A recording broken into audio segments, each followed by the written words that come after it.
Thank you.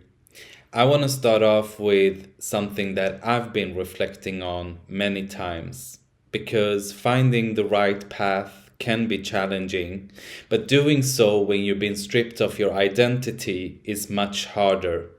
But I also believe that challenges do shape us for the unknown.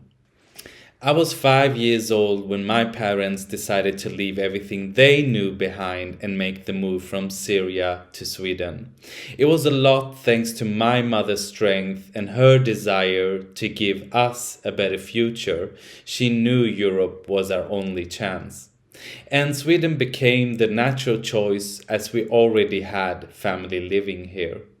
But that goes also to show how important familiarity is. Because I am sure that if we would have had family in other parts of the world, we would have ended up in another country.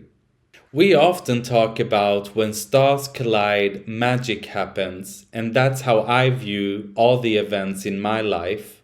Because only when my stars have collided with other stars have I experienced true magic. I remember my second and last visit to Syria. It was back in 2009 before the war broke out. That trip was sort of a wake-up call for me. Seeing so clearly the country and conditions I could have grown up in, I knew I was lucky that some stars must have collided for me and my family to end up in Sweden. I mean, Syria itself was very beautiful. I remember old towns in Damascus, the beaches in Latvia, some of the most beautiful places I've been to. But there were also other parts with a lot of pollution, no access to clean environment in some areas. That made me really think about the lifestyle that we have in the West, how we could waste resources without even blinking. My cousins in Syria, they had simple needs, clean water, food on their table, while we in the West could waste resources as if it were infinite. Also, I remember leaving Syria. I had some money, I considered that pocket change, and gave them to my cousins before leaving. And he would turn to me and look at me and say, "This is not right, Shamon. This is more than my yearly salary." That made me really think about the value of money. I wasn't only shaped by the personal struggles and the baggage from my childhood, but also from the financial decisions my family had to make being immigrants in Sweden. These financial decisions are today being called eco-friendly, but for my family they were made out of financial necessity. And that is also something that shaped me growing up. Although my reasons for making these financial decisions today differs from my parents. Growing up, we did not have the luxury to shop for brand new clothes, so naturally we would shop at secondhand stores. But when you shop at secondhand stores, you don't get to choose the right color. Either something fits and then you just go with the color, or it might be the right color but it doesn't fit you.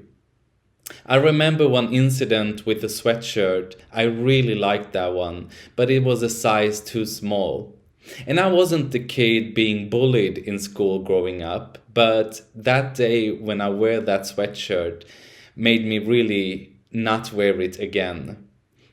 I mean, these days you would be considered cool and sustainable if you do shop secondhand, but that wasn't the case back then. And we would also eat at least a few days per week vegan or vegetarian food. Meat was something expensive and therefore viewed as something luxurious.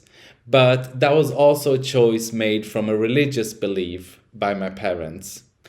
My mom would cook the most amazing vegan food. I'm sure a lot of you think your mom is the best chef, but she truly made the best vegan dishes. She put her heart and soul into her cooking. So growing up, naturally for me, some of my favorite dishes were vegan or vegetarian ones. There were times where she would ask us what we wanted for dinner, and we would maybe suggest a vegan or vegetarian dish. And she would look at us and say, but we do have meat today. And in today's society, you would be considered healthy and sustainable if you do choose to eat vegan or vegetarian food. So growing up, naturally for me, shopping secondhand and eating vegan food is childhood. I still to this day love shopping secondhand, and I consider myself a flexitarian and would only eat meat occasionally.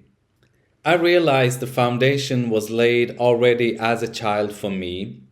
But knowing better today, I'm not making these decisions from a financial point of view like my parents, but more out of the wish to create a better and more sustainable planet. The big difference between now and then is my why. I also recognize that it's a privilege being able to choose.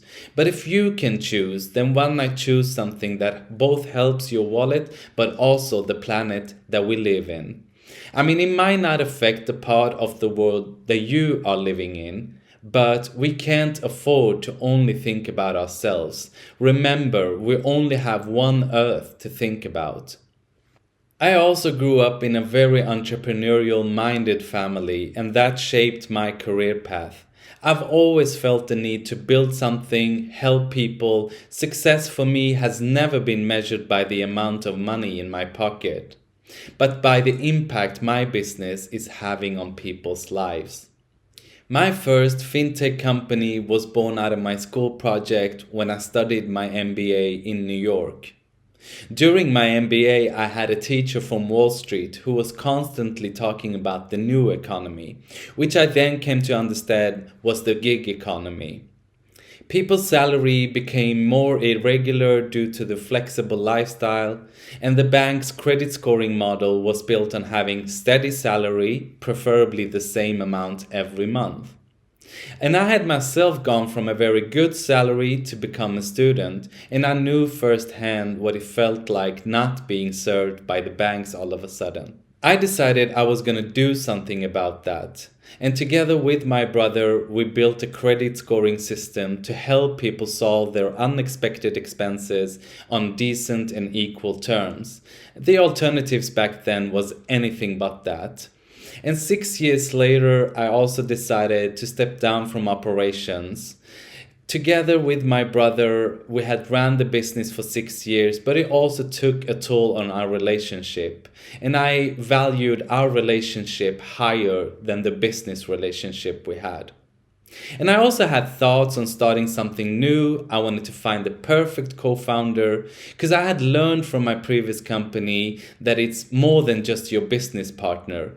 It's more than someone that would complement your skill set. You needed to share the same vision, values, passion, and it's not an easy find. So when I met my current co-founder Shreya, I could tell our connection went beyond anything I had experienced before.